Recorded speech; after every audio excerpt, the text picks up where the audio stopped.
Hi hello welcome to நானே அல்ல. இன்னைக்கு நாம பார்க்க போறது 36 தத்துவங்கள், த தியரி ஆஃப் கிரியேஷன். இறைவன் எடுத்த உடனேவே இந்த படைப்பு எல்லாத்தையுமே அப்படியே தொகுக்கட்டி அப்படின்னு படைச்சிடல, ஓகேவா? அது எல்லாமே ஒவ்வொன்றா ஒன்னுத்துல இருந்து படிநிலைகளா பரிணமிச்சு வந்தது.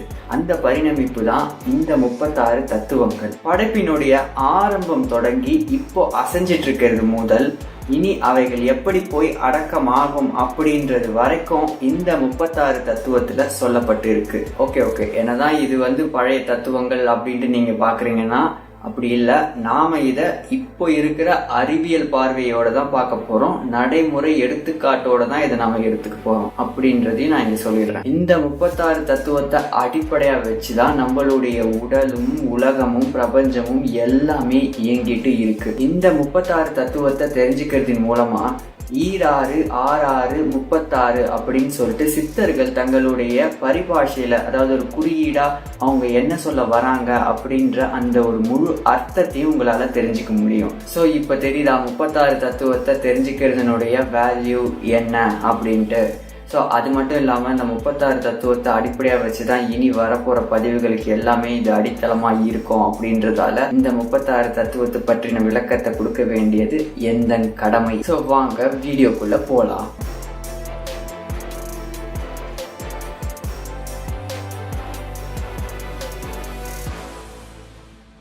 36 தத்துவங்கள் அப்படின்ன உடனே நான் ஏதோ 36 வகையான வசனங்களையும் குவாட்ஸையும் சொல்ல போறேன், நீங்க அதை நோட் பண்ணி வச்சுக்கலாம் அப்படின்னு நினைச்சீங்கன்னா இல்ல. சரி, அப்ப இதுல தத்துவங்கள் அப்படின்னு இருக்கே, இதுக்கு என்ன மீனிங் அப்படின்னு நீங்க கேட்டீங்கன்னா, இந்த தத்துவங்கள் அப்படின்னு சொல்லப்படுறது எல்லாமே நம்மள ஆட்டி வைக்கிற கருவிகள், டூல்ஸ், நாம கடக்க வேண்டிய படிநிலைகள். ஸோ இந்த தத்துவங்கள் எல்லாத்தையுமே நாம உணர்ந்து கடக்கணும்.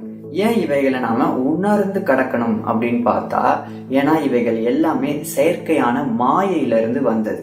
மாயை இந்த வார்த்தையை நீங்களே அடிக்கடி பயன்படுத்திருப்பீங்க, அப்படி இல்லைன்னா யாராவது பயன்படுத்த நீங்க கேட்டிருப்பீங்க. எல்லா மாயா, எல்லா சாயா, சாயா மாயா, மாயா சாயா. ஆனா உண்மையிலேயே மாயினுடைய தன்மை என்ன, அதனுடைய வகைகள் என்ன அப்படின்ட்டு எல்லாருக்கும் தெரியுமான்னா தெரியாது. ஆனா ஒரு வகையில மாயை பத்தி தெரிஞ்சுக்கிறதும் அவசியம்தான். ஏன்னா பொய்யானது எது அப்படின்றது நமக்கு தெரிஞ்சாதான் மெய்யானது இது அப்படின்ட்டு உறுதிப்பட சொல்ல முடியும். அது மட்டும் இல்லாம மாயை பத்தி கண்டிப்பா நம்ம தெரிஞ்சுக்க வேண்டியதுதான். ஏன்னா அந்த மாயைக்குள்ளதான் நாம வாழ்ந்துகிட்டு இருக்கோம். ஸோ தெரிஞ்சிக்க வேண்டியதை தெரிஞ்சிக்க முற்படும் போதுதான் தெரியாதது எது அப்படின்றது நமக்கு தெரிய வரும். நான் ரொம்ப குழப்பறணும், மாயில அந்த மாதிரிதான் இருக்கும். சரி, இந்த மாயையை உருவாக்குனது யாருதான்ப்பா அப்படின்னு பார்த்தா அது வேற யாரும் இல்ல, நம்ம இறைவன் தான். சோ அப்போ ஏன் இறைவன் இந்த மாயையை உருவாக்குனாரு, அதுக்குள்ள நம்மள வச்சிருக்காரு அப்படின்ற உண்மையை நமக்கு தெரிஞ்சுக்கணும்னா நாம கொஞ்சம் கடந்த காலத்துக்கு போயிட்டு வரணும். கடந்த காலம் மீன்ஸ் காலமும் கடந்த காலம், அதாவது காலங்கள்லாம் உற்பத்தி ஆறதுக்கு முன்னாடி இருந்த அனாதி காலத்துக்கு போகணும். வாங்க.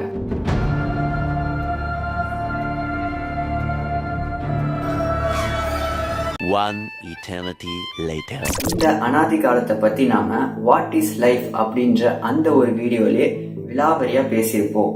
அந்த அனாதி காலத்துல எதனால உயிர் கடவுளை விட்டு பிரிஞ்சு வந்தது அப்படின்றத பத்தி எல்லாமே. அதை பத்தி இங்க நம்ம சின்னதா நினைவூட்ட வேண்டியது கொஞ்சம் அவசியம். அதனால அதை நான் ஒரு ஷார்ட் வெர்ஷனா இங்க நான் சொல்றேன். ஆணவ இருள் மலத்துக்குள்ள ஒளி பொருளாகிய உயிர் உள்ள போய் மாட்டிக்குது. இது என்ன ஆணவம் மலம் அப்படின்றது புரியறது கஷ்டமா இருக்கா? ஓகே, ஒன்றும் பிரச்சனை இல்லை. ஒரு இருளுக்குள்ள ஒரு ஒளி போய் மாட்டிக்குது, ஓகேவா? அதான் கான்செப்ட். அதுக்குள்ள போய் அது மாட்டிக்கிட்டு வெளியில வர தெரியாம தானும் ஒரு இருள் தான் அப்படின்னு நினைச்சுக்கிட்டு அதுக்குள்ளேயே ஒரு இருட்டாவே இருக்க ஆரம்பிச்சிருச்சு. ஸோ டார்க்ன்றது ஒரு ஜடப்பொருள், ஒரு அசைவில்லாத ஒரு உயிரற்ற ஒண்ணு. ஸோ அது அப்படியே இருக்குது, அது அப்படியே எடுத்துட்டு போட்டோம். ஆனா அசைவுள்ள யோசிக்கக்கூடிய ஒளி பொருளாகிய ஒரு உயிர் பொருள் அந்த ஒரு டார்க்குள்ள போய் தானும் ஒரு ஜடம் அப்படின்ட்டு ஒண்ணு இல்ல, ஒரு உயிர் கூட்டமே உள்ள போய் அமர்ந்துக்குச்சு. இந்த மாதிரி நாம எல்லாருமே ஒரு ஜடம் தான் அப்படின்ட்டு. ஸோ இப்படி இருக்கிறப்போ அதை அப்படியே விடுறது முறையானதா இல்லை. ஸோ அதனாலதான் இறைவனுக்கும் இதுல உடன்பாடு இல்லை. ஸோ இறைவன் என்ன விருப்பப்படுறாரு அப்படின்னு பாத்தீங்கன்னா, உயிர்கள் எல்லாம் மீண்டும் அந்த இருள்ல இருந்து வெளியில வந்து அவைகள் தங்களுடைய பழைய இயல்பு நிலைக்கு வரணும் அப்படின்ட்டு இறைவன் விருப்பப்படுறாரு. சரி, அப்போ உயிர்களுடைய பழைய நிலைமை என்ன? இந்த இருளுக்குள்ள வரத்துக்கு முன்னாடி அதுங்களுடைய இயல்பு என்ன அப்படின்றத நாம ஃபர்ஸ்ட் தெரிஞ்சுக்கணும். ஓகே, இதெல்லாம் தெரிஞ்சுக்கிறதுக்கு முன்னாடி ஒரு பொருளை நாம உயிர் பொருள் அப்படின்னு சொல்றோம்னா அதுக்கு 3 தகுதி இருக்கணும். அதாவது 3 பண்புகள். அது என்ன அப்படின்னு பாத்தீங்கன்னா, முதல் தகுதி விருப்பப்படுதல், 2வது விரும்பியதை அடைவதற்கான செயல்திறன் அதுக்கு இருக்கணும், 3வது தான் விரும்பியதை எப்படி எவ்வாறு அடைவது அப்படின்னு யோசிக்கக்கூடிய அறிவு திறன் அதுக்கு இருக்கணும். இந்த 3மே இருந்தாதான் அது உயிர் பொருள். ஸோ இந்த 3 இல்லைன்னா அது உயிர் இல்லாத ஜட பொருள். இதே இந்த 3 விஷயம் இறைவனுக்கும் பொருந்தும். ஏன்னா இறைவனும் ஒரு உயிர் பொருள் தான். என்ன, அவர் பேருயிர் பொருள். சோ அவருக்கு இது எந்த மாதிரி பொருந்தது அப்படின்னு பார்த்தோம்னா, அவருக்கு இது இச்சா சக்தி, கிரியா சக்தி, ஞானா சக்தி அப்படின்ற அடிப்படையில பொருந்தும். பேர்களை கேட்டு பயந்துட வேணாம், லெட் மீ எக்ஸ்பிளைன். இச்சா சக்தி அப்படின்னா இச்சைப்படுதல், அதாவது விருப்பப்படுதல். எஸ், இறைவனுக்கும் விருப்பம்ன்றது இருக்கு. அவர் ஒன்னும் ரோபோட் மாதிரி ஒரு ஜட பொருள் கிடையாது. அவருக்கும் விருப்பம்ன்றது இருக்கு. சோ விரும்பியதை அடைவதற்கான செயல் ஆற்றல் அவருக்கும் இருக்கு. அதுதான் கிரியா சக்தி அப்படின்னு சொல்லுவாங்க. கிரியா யோகா அப்படின்னு சொல்லுவாங்கல்ல, நம்ம செய்யற தின கடமைகள் செயல்களையே யோகா மாதிரி செய்யறதுக்கு பேரு கிரியா யோகா அப்படின்னு சொல்லுவாங்க. ஸோ அந்த கிரியை அப்படின்னா செயல்கள் அப்படின்னு அர்த்தம். ஸோ இந்த செயல் ஆற்றலை தான் கிரியா சக்தி அப்படின்னு இறைவனுக்கு பொருந்துது. அடுத்து விரும்பியதை எவ்வாறு அடைவது அப்படின்னு யோசிக்கக்கூடிய அறிவாற்றல் இறைவனுக்கு சொல்லவே தேவையில்ல, அது எக்கச்சக்கமா இருக்கு. அததான் ஞானா சக்தி அப்படின்னு இந்த இடத்துல சொல்றாங்க. சோ இப்ப புரியுதா, இச்சா சக்தி, கிரியா சக்தி, ஞானா சக்தி அப்படின்னா என்னன்னு?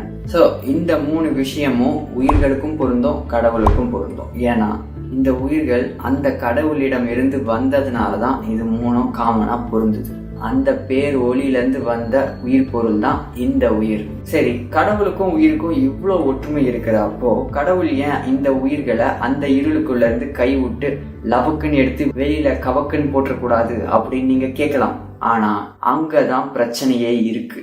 ஏன்னா அவரால் அதை செய்ய முடியாது. 1000 கை உண்டென்றால் நீ ஒரு கை தரக்கூடாதா? என்னங்க இப்படி சொல்றீங்க அப்படின்றீங்களா? அது ஏன் அப்படின்னு பாத்தீங்கன்னா, உயிர் விரும்பிதான் அந்த இருளுக்குள்ள போச்சு. அந்த இருளுக்குள்ள போறதுக்கு முன்னாடி வரைக்கும் அதுக்கு தெளிவான அறிவு இருந்தது, விருப்பப்படக்கூடிய திறன் இருந்தது, அறிவாற்றல், செயலாற்றல் இருந்தது, எல்லாமே இருந்தது. உயிர் அதனோட அறியாமையினால போய் அந்த இருளுக்குள்ள மாட்டிக்கல, அல்லது அந்த இருளாகிய அந்த ஜடம் இந்த அறிவாகிய இந்த உயிரை அப்படியே பிடிச்சிக்கல. அது பிடிச்சிக்கவும் முடியாது. ஏன்னா இருளுன்றது ஜடம், உயிர்ன்றது அறிவு. சோ ஜடம் அறிவை பிடிக்கல. அந்த அறிவாகிய இந்த உயிர் பொருள் தான் அந்த இருளுக்குள்ள விரும்பி உள்ள போச்சு. ஸோ அப்படி இருக்கிறப்போ அந்த இருள்ல இருந்து வெளியில வரணும் அப்படின்னாலும் அது யாருடைய விருப்பமா இருக்கணும்? அந்த உயிரினுடைய விருப்பமா இருத்தல் மிக மிக அவசியம். அப்படி இல்லாம இறைவன் போய் கைவிட்டு அந்த உயிர்களை வெளியில எடுத்து விட்டா, நாளைக்கு நீ எதுக்கு என்ன அதுல இருந்து எடுத்த, நான் அதுக்குள்ள ஏதோ ஆகிறேன், என்னமோ இருந்தேன், என்னுடைய விருப்பம், நான் அதுக்குள்ள போனேன், என்னுடைய விருப்பத்திலேயே நீ தலையிட்ட அப்படின்ற இந்த மாதிரியான கேள்விகள்லாம் வரலாம். இப்ப இருக்கிற மனிதர்கள் வச்சு பார்க்கும்போது அந்த மாதிரியான கேள்விகள்லாம் தாராளமா கேட்பாங்க. இறைவன் அதெல்லாம் பெருசா எடுத்துக்க மாட்டாரு. ஓகேவா, அவர் என்ன சொன்னாலும் அதை நன்மைக்காக தான் யோசிப்பாரு. ஆனா இருந்தாலும் இங்க விஷயம் என்ன அப்படின்னு பார்த்தா, எந்த ஒரு உயிரினுடைய தற்சுதந்திரத்துக்குள்ளேயும் ஃப்ரீவில்குள்ளேயும் இறைவன் தலையிட மாட்டாரு. அதை எப்படி சொல்லலாம், இறைவனே தலையிட மாட்டாரு. எஸ், அது எவ்வளவு சின்ன ஒரு உயிரா இருந்தாலும் அந்த உயிரினுடைய விருப்பத்துக்குள்ள இறைவனே தலையிட மாட்டார். ஏன்னா அது ஒரு உயிர், அது விரும்பியதை அடைவதற்கு அதுக்கு உரிமை இருக்கு, அதிகாரம் இருக்கு. ஸோ அதனால அந்த ஒரு விஷயத்துல இயற்கையே தலையிடாது. அதுதான் யூனிவர்ஸோடைய லாவே. ஸோ அப்படி இருக்கிறப்போ அந்த லாவை இறைவனால மீற முடியாது. அப்புறம் எப்படிதான்ப்பா இந்த உயிர்களை அந்த இருள்ல இருந்து இறைவனால மீட்டெடுக்க முடியும் அப்படின்னு கேட்குறீங்களா? Don't worry, God has a plan because he is having a gnana shakti. So அது என்ன திட்டம் அப்படின்னு கேட்டா, இதுதான் பிளான். என்ன அப்படின்னு பார்த்தீங்கன்னா, உயிர்களுக்கு அதனுடைய பழைய நிலைமைக்கு அவைகளை கொண்டு வந்துட்டா அவைகள் அங்க இருந்து வெளியில வந்துட முடியும். அது என்ன அப்படின்னு பார்த்தீங்கன்னா, விருப்பப்படுதல், அறிவுத்திறன், செயலாற்றல். ஸோ இதை 3த்தையும் அவைகளுக்கு தூண்டி விட்டாலே போதும், அவைகள் அங்க இருந்து தானா வெளியில வந்துடும். ஸோ இந்த 3 பண்புகளையும் தூண்டி விடணும். இதுதான் டாஸ்க். ஸோ அதுக்கு என்ன பண்ணணும் அப்படின்னு பார்த்தாருன்னா, இறைவன் ஒரு பொய்யான ஒரு ஒளியை அந்த இருளுக்குள்ள அனுப்புறாரு. ஸோ அந்த பொய்யான ஒளிகளை பார்த்து அந்த இருளுக்குள்ள இருந்த எல்லா உயிர்களும் அந்த பொய்யான ஒளி பின்னாடி மயங்கி போக ஆரம்பிச்சுது. ஏன்னா உண்மையை விட பொய்க்கு தானே மயக்கம் அதிகமாக இருக்கும். என்னதான் வந்து ஒரிஜினலான ஒரு ப்ராடக்ட் மார்க்கெட்டில் இருந்தாலும் அதனுடைய டூப்ளிகேட் வெர்ஷனை பார்த்து தான் மக்கள் மயங்கி வாங்குவாங்க. ஏன்னா அதில் தான் வந்து அவ்வளோ பளபளப்பும் கவரக்கூடிய தன்மையும் இருக்கும். ஸோ அதே மாதிரி தான் இங்கேயும் அந்த பொய்யான ஒளியை பார்த்து உயிர்கள் எல்லாம் மயங்கி அது பின்னாடி போக ஆரம்பிச்சது. ஸோ அங்கே உயிர்கள் எல்லாம் நகரும்போது அதனுடைய செயலாற்றல் செயல்பட ஆரம்பிச்சிருச்சு. ஸோ ஒரு டாஸ்க் கம்ப்ளீட்டட். அடுத்து அந்த பொய்யான ஒளியை அனுபவிச்சு பார்த்த சில உயிர்கள் இது என்ன, இது உண்மை மாதிரியே இல்லையே, இது சுத்த ஃபேக்கா இருக்கே அப்படின்றது அதுங்களுக்கு புரிய வருது. ஸோ அப்போ அதுங்களுக்கு கொஞ்சம் கொஞ்சமாக கான்சியஸ்னஸ் வர ஆரம்பிக்குது. நாம் எங்கே இருக்கோம், என்ன பண்ணிட்டு இருக்கோம் அப்படின்ட்டு அதுங்களுடைய யோசிக்கும் திறன் அதிகரிக்குது. ஸோ அங்கே அறிவு வேலை செய்ய ஆரம்பிக்குது. அறிவும் தூண்டப்பட்டு விட்டது. 2வது டாஸ்க்கும் முடிஞ்சுது. ஸோ இப்போ அதுங்களுக்கு புரிய வருது, இது நம்மளுடைய இடம் கிடையாது, நாம் இருக்கிறது சரியானது கிடையாது, இங்கேருந்து நாம் வெளியில் போகணும் அப்படின்னு சொல்லிட்டு அதுங்களுக்கு விருப்பம் வர ஆரம்பிக்குது. விருப்பம் வர ஆரம்பிக்குது. எஸ். ஸோ இப்போ அதுங்களுடைய இச்சையையும் தூண்டி விட்டாச்சு. ஸோ 3மே தூண்டப்பட்ட நிலையில இருக்கிற உயிர்களுக்கு இறைவன் அங்கிருந்து வெளியில வர்றதுக்கான பாதையை காட்டுறாரு. ஸோ அந்த பாதையை பிடிச்சி இந்த உயிர்கள் மீண்டு வந்துடுதுங்க. ஸோ இதுதான் விஷயம். ஸோ இதில் அந்த இருள் தான் ஆணவ மலம். அதில் மாட்டின உயிர் கூட்டம் தான் நாம் எல்லாருமே. அந்த ஒரு பொய்யான ஒரு ஒளி இருக்குது பார்த்தீங்களா, அந்த ஒரு பொய்யான ஒளி தான் மாயை. அந்த மாயையை அனுபவிச்சவங்க அதுல இருந்து வெளியில வரணும்னு விருப்பப்படுவாங்க. ஸோ அந்த விருப்பப்படுற ஆட்கள்ல அதனோட விருப்பமா இருக்கும்போது இறைவன் ஓடி போய் அவைகளை அதுல இருந்து தூக்கி விட்டுறாரு. ஏன்னா அங்க விருப்பப்படுறது அந்த உயிர்கள். இறைவன் அதுக்கு உபகாரமா தான் இருக்காரு. நீ விருப்பப்படுற அப்படின்னு சொல்லிட்டு அதுக்கு அந்த விருப்பத்துக்கு உதவியா அவர் இருக்காரே தவிர அவர் போய் அவருடைய விருப்பப்படி இது எல்லாத்தையுமே அவர் வந்து எடுத்து விடல. ஸோ அவருடைய நிலையில அவர் கரெக்டா இருக்காரு. உயிர்களுடைய நிலையும் இப்போ பழைய நிலைமைக்கு வந்துடவும் முடியுது. ஸோ இது எவ்வளோ ஒரு சிறப்பான ஒரு விஷயம். ஸோ இது நியாயப்படி பார்த்தா கரெக்டான ஒரு மெத்தடா இல்லையா, அதை தான் இறைவன் செய்கிறாரு. ஓகே. ஸோ அந்த மாயைன்ற அந்த பொய் ஒளியா இறைவன் எப்படி செய்கிறாரு, எந்தெந்த முறையில் அது பரிணமிச்சு வருது, என்னென்ன வகைகளா அவைகள் மாறுது அப்படின்றத பற்றி தான் இந்த 36 இதில் நாம் பார்க்க போகிறோம். இதோட இந்த பதிவை நான் முடிக்கிறேன். மிச்ச பதிவை அடுத்த பார்ட்டில் நம்ம கண்டினியூ பண்ணுவோம். ஏன்னா இதுக்கே கொஞ்சம் டைம் ஆயிடுச்சு. இது வெறும் இன்ட்ரோ தான். ஸோ வாங்க நெக்ஸ்ட் பதிவுலேருந்து தத்துவங்கள் 1, 2, 3 எல்லாத்தையும் பார்க்க ஆரம்பிச்சிருவோம். ஸோ இது நானி அல்ல, நான் உங்கள் நண்பன் வரா ஸ்கொயர்.